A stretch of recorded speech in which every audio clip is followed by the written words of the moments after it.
Today, I'm going to show you how to set up your TP-Link router.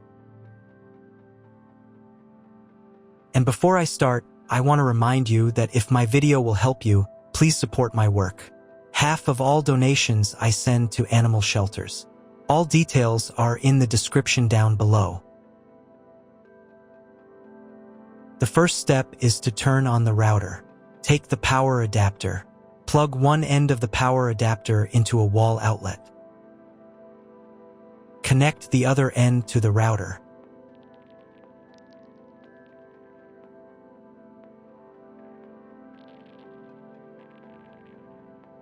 When it's powered on, a light will illuminate. It might take a few minutes for the router to fully power up.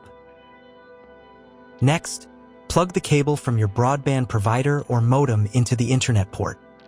This port is often called WAN and is usually a different color. Each cable should be inserted until it clicks. Now you should reset the router to its factory settings. Hold down the reset button on the router for 10 seconds. Wait for the lights on the router to begin flashing. Occasionally, this button can be found inside the router casing to avoid accidental presses. Use a slim object to press it down.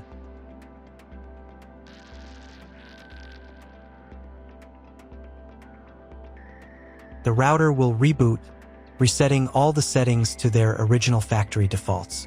Connect one end of the Ethernet cable that came with the router to an Ethernet port.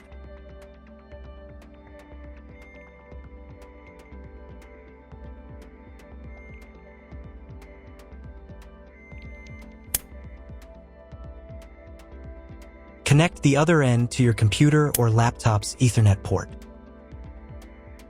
Please wait a few minutes for connection. Awesome! Your router is now connected to your computer. Now you will need to set it up. Before we get started, I'll show you another way to connect the router in case you don't have an Ethernet cable or your computer doesn't have an Ethernet port. Simply plug in the router to the power adapter and connect the cable from your internet provider. This will turn on the Wi-Fi. If the router is new and hasn't been set up yet, the Wi-Fi network will be named after the router itself. Your router has a unique Wi-Fi network name and password printed on a label. Connect to it. Great job connecting to the router. Now let's move on to the setup process.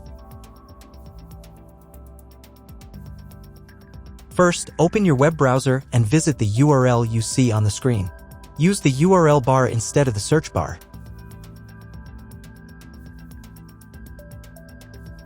At the beginning, you will see a form with a login and password. Usually, it is admin and admin.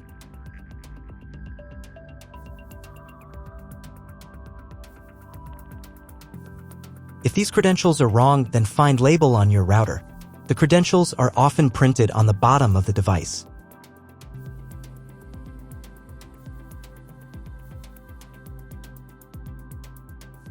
If none of this works, it means that your router has already been configured and someone has changed the login and password.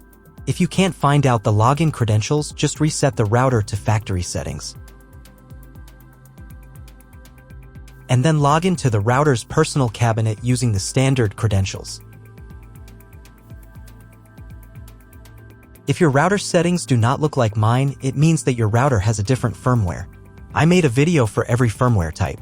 You can find all the links in the description down below. I want to warn you right away that there are many firmware versions and they may differ slightly. But don't worry, you will succeed. Just watch the video and follow the instructions. At first, you need to set a password for the router's admin panel.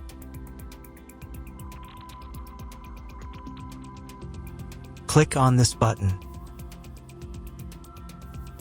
Keep in mind that, depending on your firmware version, some setup steps may be different or appear in a different order. But don't worry, you've got this. Just watch the video and follow instructions. On the first screen, select your time zone. If you're not sure which one to choose, just select any. On the next page, select your internet connection type. This is usually specified in your contract with the internet provider. If you don't know, try clicking on this button for auto detection. The router will attempt to determine the connection type automatically. If detection fails, select Dynamic IP. Depending on the type of connection you selected, the next page might look different from mine. If you chose Dynamic IP, you'll need to select one of the options shown. If your internet provider allows internet access only for a specific MAC address, you'll need to clone the MAC address of your primary computer. If you're not sure, just select Use Default MAC Address. In most cases, cloning the MAC address isn't necessary. But if you don't get internet access after the quick setup, repeat the setup and try cloning the MAC address. On the next page, set a name and password for your future Wi-Fi network. You'll see one or more available Wi-Fi bands for your router. If there are several, enable them all and set a name and password for each network. When you write the credentials, click the Next button.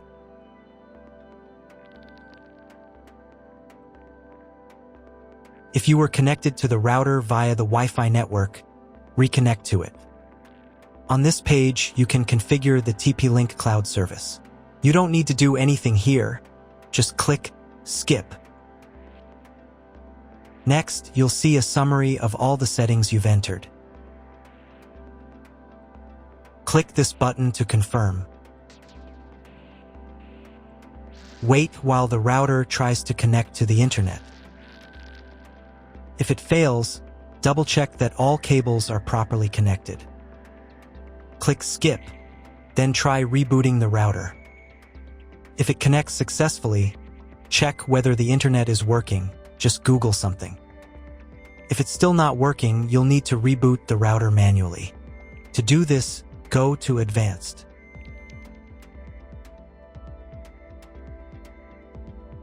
Then select System.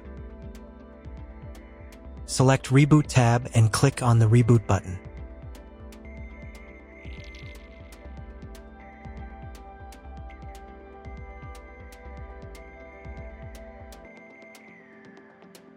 Then check whether the internet is working.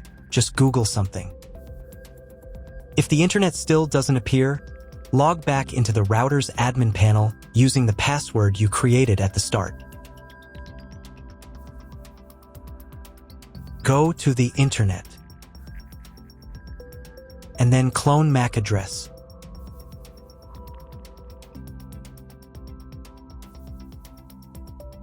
Save the settings.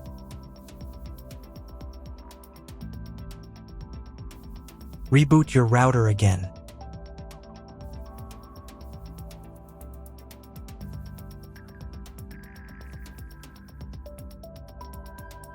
And after a couple of minutes, check internet connection. If internet still doesn't appear, contact your internet service provider. He will tell you what type of connection you have and what other settings you need to do. That's all. If my video was useful, please support my work. I send half of all donations to animal shelters. All the details are in the description below.